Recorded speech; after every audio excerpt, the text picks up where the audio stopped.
Welcome back, friends. This is Velma from Leaders Pathway, where leaders go to grow. Whether you're tuning in from your car, your kitchen, or a quiet corner hiding from your to-do list, you are in the right place. We have been walking through our series called How Leaders Connect, simple, powerful steps to build stronger workplace relationships. But today's episode, well, it's an interruption. Yep. An unexpected, uninvited interruption. Just like life sometimes, when the unexpected happens. When your health, your career, or your calendar shifts without your permission. You either fight it or you learn from it. And friend, this time I learned. So today we're pressing pause, not forever, just long enough to talk about what happens when steel wins and silence heals. I want to share with you the 4 lessons that came out of a forced stillness and why they might be exactly what your leadership and your life need right now. Let me tell you what happened. I hit my head on steel, and steel won. No surprise there. But what followed was a concussion. And not the Hollywood kind, where someone gets knocked out and wakes up with a dramatic amnesia. No, this was nausea, headaches, blurred vision, lightheadedness, and a whole lot of sitting still. The worst part?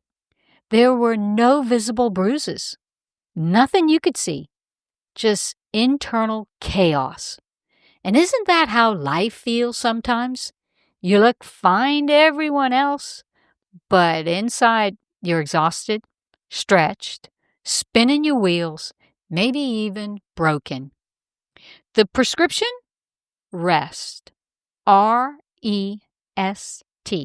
Not a spa day, not a scroll through social media in bed kind of rest. No, I'm talking about real deep soul rest.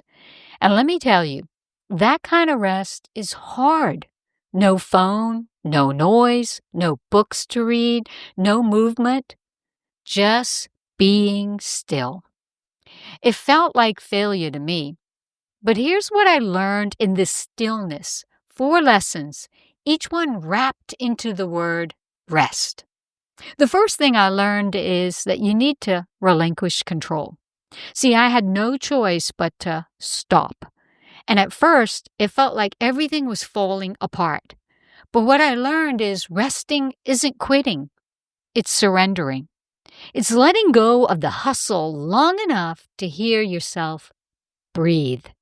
And let me tell you, letting go of control, well, that's Leadership Growth 101. Number 2, engage in prayer. Regardless of whatever faith or whatever you believe, you have to think about this with no distractions. I held space to pray, not just talk to God, but to listen. And I didn't hear a list of instructions. I heard presence, peace. I was reminded that prayer isn't about performance, it's about presence.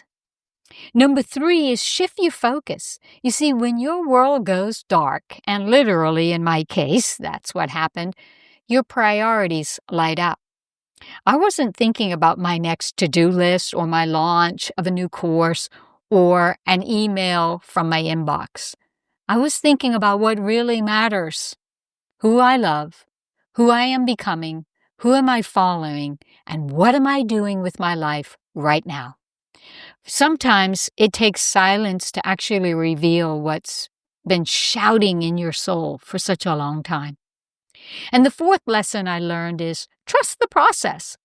Healing takes time. It's not fast, it's not flashy, and you won't see it on social media, but it matters. I had to trust what even when I felt still, didn't understand. Things were happening beneath the surface, even though I couldn't see it. Sometimes your setback is just that setup for your best comeback.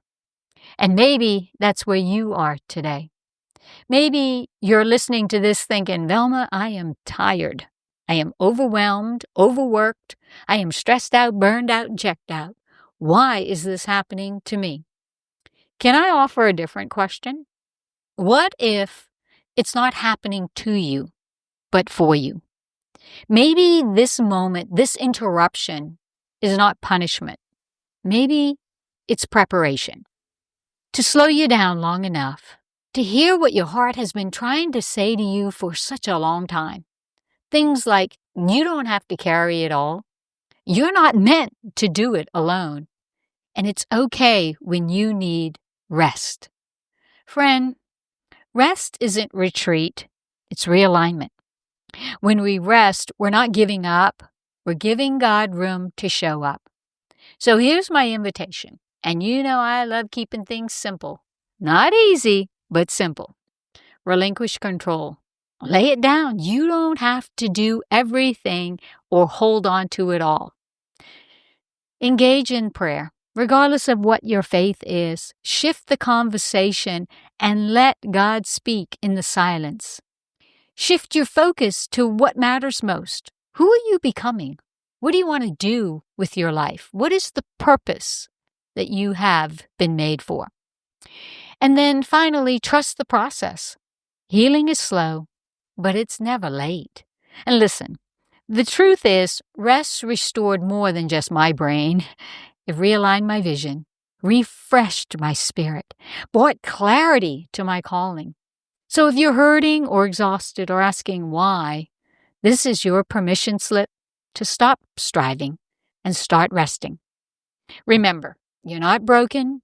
You're being rebuilt. You're not forgotten. You're being held. So take a deep breath, unplug, be still, and rest.